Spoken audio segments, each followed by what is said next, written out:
So today I went for a little walk. I come on for my little run I did. And I was open carrying. Y'all know I do that when I'm home. Open carry all the time. I usually open carry when I come in at night and stuff. And this white lady was walking with a dog, big fat South woman. And she seen my pistol and she crossed the street. And I wasn't like openly displaying it, and I had my jacket kind of over it, but I'm not hiding it. And if you guys know, the shooting of Arbery, was Armory, I think, in Brunswick County, Georgia, happened back in like February, and it just came out recently. The gentlemen were arrested a couple of days ago, and GBI is investigating, and they want us to give them patience, but they've had the video since February, and this is now, we're in May, but you want more time, right? That's Georgia. That's the Georgia I know. That's why I always hated the South, because I always knew it was like that. Let's be clear about something. You're not fighting my struggle. And I don't expect you to help me fight my struggle. I learned that a long time ago. White women, white people are not fighting my struggle.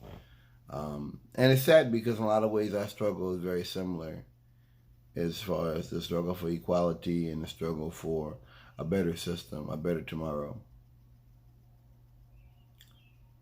I'm not going to go out here and get arrested protesting. I'm not going to go out here and block the streets at this time. I'm not doing any of that stuff. I've never been that kind of person. But there's 30 million people out of work.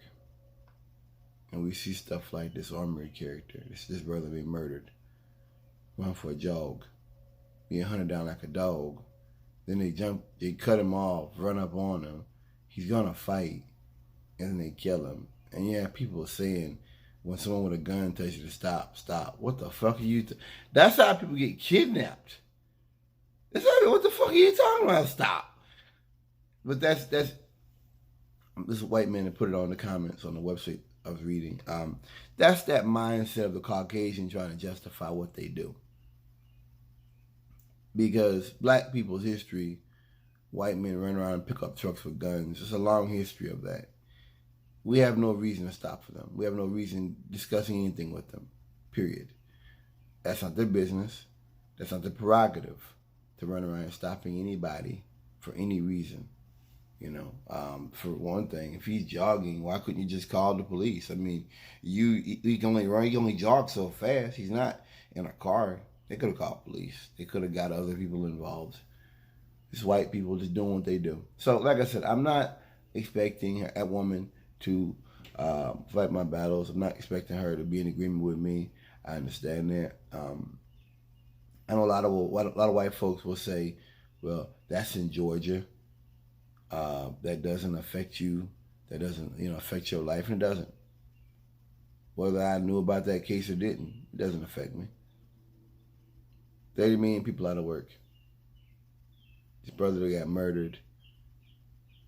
We got white people running around with rifles and vests and ski masks. This is a very dangerous time. And one thing here I learned, a lot of people don't follow politics. They don't follow anything. They don't pay attention to anything going on. They don't care. They don't care at all. And I guess if you got a job where you can get paid to stay in your house, you don't have to care. I go outside of Charlotte a lot.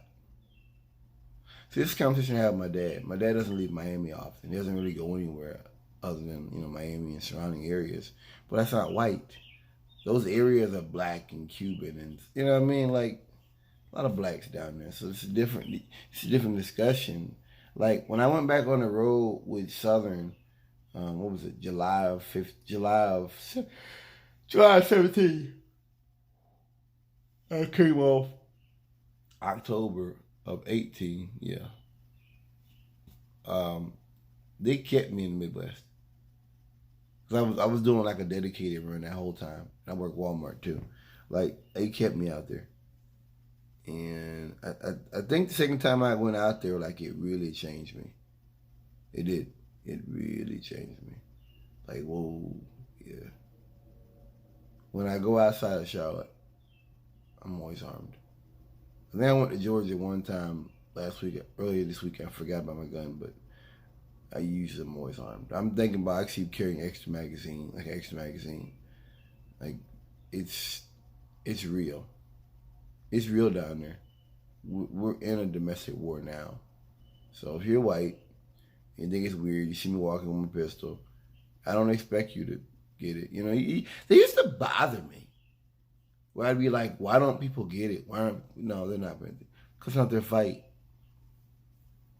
Not their fight. Not about they like Trump or don't like Trump. It isn't about that. It isn't their fight. They see a problem with those white boys doing it, but they really see a problem with me doing it. So I've accepted it. Some people will say that I'm doing things where I'll be the next black man killed. I don't see it that way, because I always seen the threat more as vigilantes, because when you drive trucks, you really see that these white boys really, a lot of them are vigilantes. That's why I don't like going to truck stops, because you're dealing with people who, like, they'll chase you down if someone says you stole something. Like, these truckers will put their hands on you. They like, these truckers, they will get themselves involved in something that has nothing to do with them at all. And, be that as it may, like, yo, I'm armed. Yeah, it's an incredible amount of racism out there. Incredible. You've got to drive trucks, I'm talking about, and they let you know, like, it's an incredible amount of racism out here on these roads. So I'm always armed.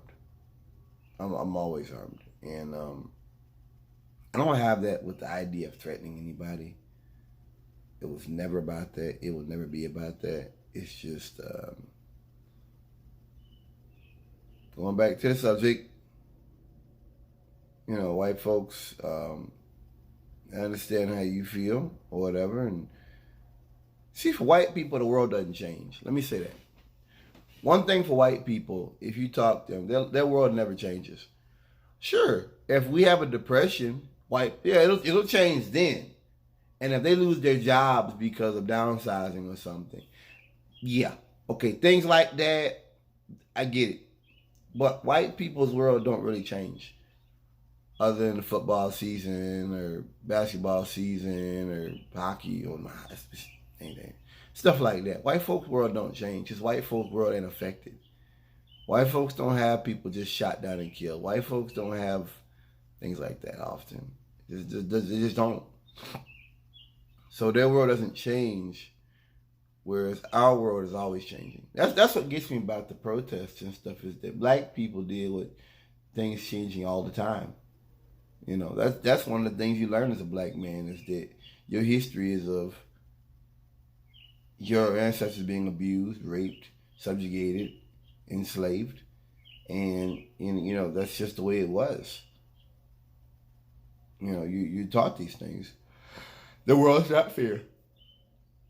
Well, 50 years ago, you couldn't even vote.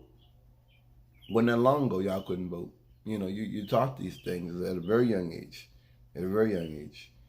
But their world doesn't change. So they're not fighting my struggle. They never were. They never will. Okay? I understand that. And I'm not trying to... One thing about these protesters is, like, I guess it's out of anger and rage, this idea that people don't get it. People need to wake up and understand our side of it. They never will. And I'm okay with that. Recognizing that people will never see my side. Not here. And that's the difference between me and people who get arrested for stuff, because they're like angry, and no, I'm not. I'm in a dumbed down society, and I'm surrounded by people who don't care. I said it before, I'd rather live in California with people who are progressive and who really are making moves in a constructive way for progressive society. But you can't have guns, or you have restrictions on guns. than live out here with a bunch of people who have guns but don't really want progressive change in any constructive way. I'm not talking about legalizing marijuana. I'm not talking about legalizing prostitution. I'm not talking about legalizing certain types of drugs. I'm not talking about that. I'm talking about public banking. I'm talking about more transparency in government, things of that nature. Doesn't happen here. So I'm not bothered about that. But the white man's fight is not my fight. I mean, there's people I look at, Sam Cedar, Michael Brooks, Anna Kasparian. I was watching that actually earlier. Anna Kasparian and Michael Brooks, two of my favorite people on Jacobin. Watching that earlier. I might watch the rest of that later. You know, some other things I watch as well. But I just don't, well, no, they're fighting my fight. They are. Yeah. They're fighting my fight, and they're better able to enunciate. They're better able to anthropomorphize the issues of our times. Yeah, anthropomorphize. Yeah. They're more better able to just break it down, you know, in a constructive way, and I love that. So doing the Lord's work. So, you know, is what it is. Peace.